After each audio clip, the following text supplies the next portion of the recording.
Super.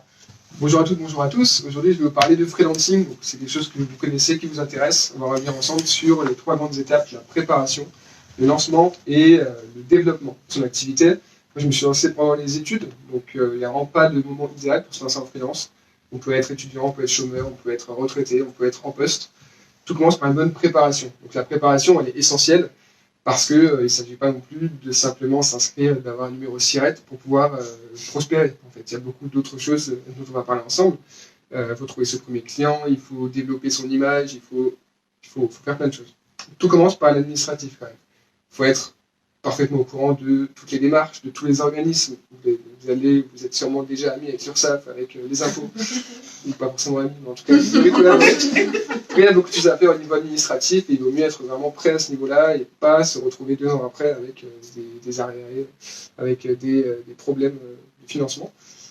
Mais c'est pas tout. C'est pas seulement de l'administratif être freelance, c'est aussi construire sa propre activité, construire sa propre marque et savoir à qui est-ce qu'on va proposer quoi concrètement.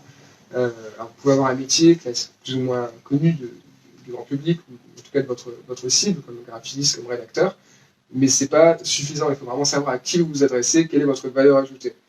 Une fois que vous avez tous ces éléments, on peut passer à l'étape d'après, c'est le lancement. Donc une fois que tout est bien ficelé, vous avez une offre qui est claire, qui est définie, vous savez exactement comment vous pitcher, vous savez quel est votre marché, comment l'atteindre. Vous pouvez vraiment commencer les démarches et obtenir le fameux numéro SIRET pour ensuite passer au décollage. Donc le décollage, ça va passer par plusieurs étapes. On va voir ensemble plusieurs éléments, notamment 3 grandes choses. D'abord, il faut savoir qu'il faut faire ses preuves au fur et à mesure. Il ne faut pas essayer de brûler les étapes. Faire ses preuves, ça passe par ses premiers projets clients, ça passe par d'autres projets qui peuvent être pro bono aussi. Après, il y a tout l'aspect construction de sa marque personnelle, son personal branding. Et tout ça, c'est censé vous aider à acquérir vos premiers clients. Et acquérir ces premiers clients, c'est souvent un pain point, c'est souvent un blocage pour les freelances, pour les indépendants, parce que c'est pas forcément facile au départ. Le problème, c'est que c'est une étape qui est indispensable pour pouvoir ensuite aller plus loin. Donc, on va voir ensemble 3 grands moyens d'acquérir ces premiers clients. D'abord, le réseau. Donc, le réseau, ça va de votre sphère personnelle, votre sphère professionnelle, vos anciens camarades d'école, vos collègues si vous êtes en entreprise, vos managers, votre cousin, vos amis. C'est vraiment très large. Et après, il y a des choses plus organisées, comme cet événement on se rencontre aujourd'hui. Mais si vous préférez, vous avez aussi la prospection. La prospection, c'est quelque chose qui soit séduit, soit repousse. La prospection, c'est aller vers le client, c'est de l'outbound marketing, c'est-à-dire qu'on va chercher son client idéal. Il y a le téléphone, qui se fait un peu moins aujourd'hui, mais qui se fait quand même encore. L'emailing, envoyer des messages sur LinkedIn, aller chercher son client. À l'inverse, si vous préférez faire venir votre client à vous, c'est comme ça que moi je fonctionne aujourd'hui. Ça fait presque 8 mois que je n'ai pas fait de prospection parce que je crée beaucoup de contenu.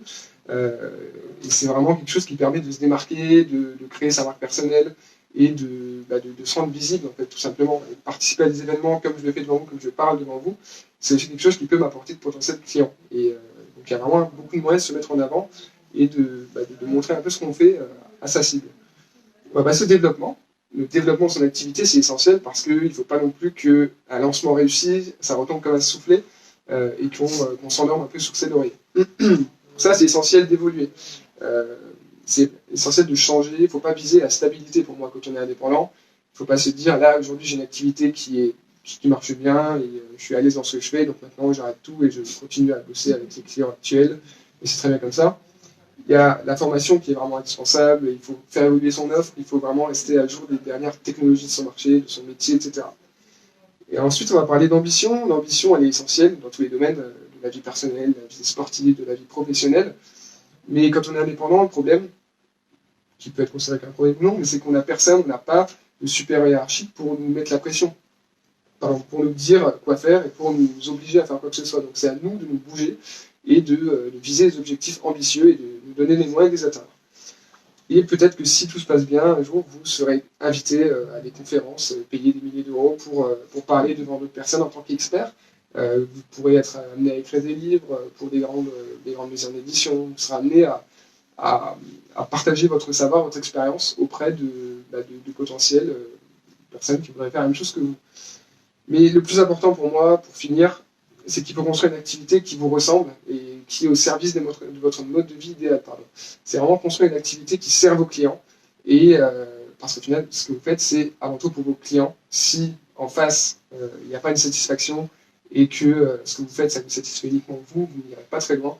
Mais le plus important, c'est vraiment d'avoir quelque chose qui vous correspond et qui est complètement en phase. Quand on est indépendant, on a cette chance de pouvoir créer une activité qui nous ressemble dans tout point. Et donc je pense que c'est important de capitaliser là-dessus.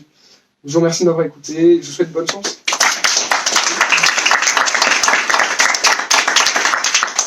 Il y a un petit moment d'échange. Est-ce que vous avez une ou deux questions par rapport à ce qui a été dit, ou des réactions pour dire c'est vrai, non, c'est pas vrai. Quelle a été ton évolution depuis 2 ans, puisque tu disais que tu le faisais déjà pendant tes études? Donc, quelles ont été les étapes, toi, de ton freelancing? Alors, pour résumer, pour revenir un peu dans le passé, je me suis lancé pendant une année de césure. Donc, en école de commerce, on a cette chance de pouvoir faire un peu ce qu'on veut pendant 1 an. Donc, je me suis lancé, j'avais un peu de temps devant moi, j'avais quelques mois. Donc, j'ai un peu expérimenté, j'ai commencé avec des plateformes, plusieurs plateformes de freelancing qui m'ont vraiment mis le pied à l'étrier, qui m'ont permis de bien découvrir ce que c'était, de m'y mettre et de m'accompagner aussi sur les démarches. Donc, je l'ai fait en parallèle des alternances, de stages, le soir, le week-end. C'était aussi un moyen de financer mes études, parce que voilà, l'école de commerce, ça coûte cher. Et du coup, j'ai fait ça pour plusieurs raisons, pour l'expérience et pour l'argent.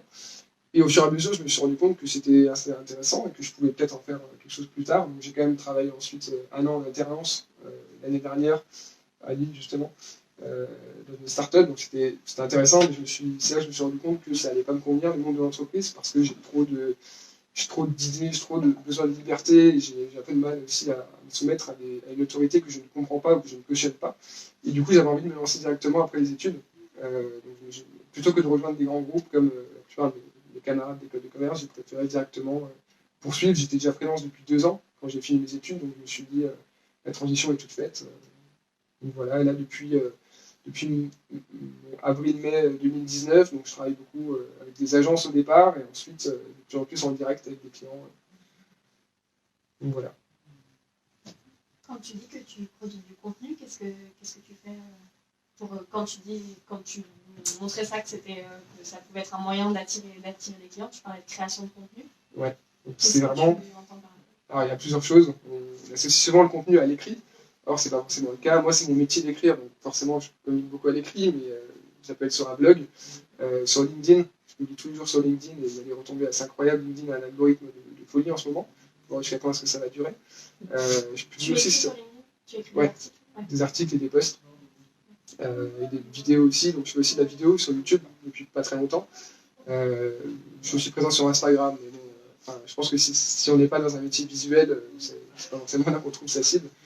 Mais donc beaucoup de contenu écrit, des articles de blog, j'ai une newsletter aussi où j'ai une petite communauté, j'envoie chaque semaine un email avec mes news, avec des événements, avec les derniers articles, avec des recommandations aussi.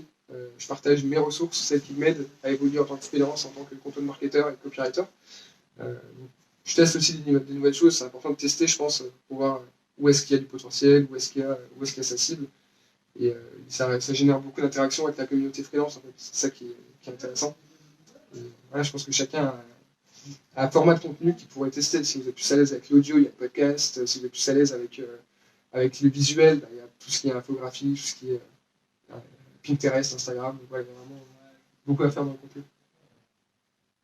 Quand tu postes du contenu sur un secteur qui te tient à cœur ou sur ton activité de copywriter? Un peu de tout, en fait. Je parle beaucoup de content marketing, de copywriting, de rédaction, parce que c'est quelque chose que je connais bien et qui est assez passionnant. De freelancing aussi, parce que bon, il y a une certaine mode en ce moment, beaucoup d'acteurs qui surfent un peu dessus, mais il y a un vrai truc qui se passe en France, on voit les chiffres, et dans le monde. Mais c'est un vrai écosystème, justement, avec beaucoup d'acteurs qui proposent beaucoup de solutions différentes et il se passe beaucoup de choses. Donc j'aime bien parler de ces sujets-là. Et je parle aussi de plus en plus d'écologie et de résistance écologique. Donc ça, c'est un peu la chose que je glisse sous le tapis, en plus de tout le reste, parce que ceux qui ma communauté, entre guillemets, mon audience, ne me suivent pas forcément pour ça à la base. C'est beaucoup de freelance et de content marketeurs, pardon. Mais je parle un peu d'écologie en fan newsletter, par exemple, où j'ai écrit des articles, des posts sur le sujet, parce que c'est un sujet, je pense, déjà, c'est un sujet qui nous concerne tous et qui intéresse de plus en plus de monde. Donc je pense qu'en tant que communicant, que créateur de contenu, j'ai un peu le devoir de sensibiliser et de faire un peu de pédagogie à ce sujet-là, de partager des ressources, de personnes qui en parlent encore mieux que moi. Donc, je pense que voilà, c'est ces 3 sujets-là qui occupent ma création de contenu. Ok. Merci beaucoup, on peut l'applaudir, je pense.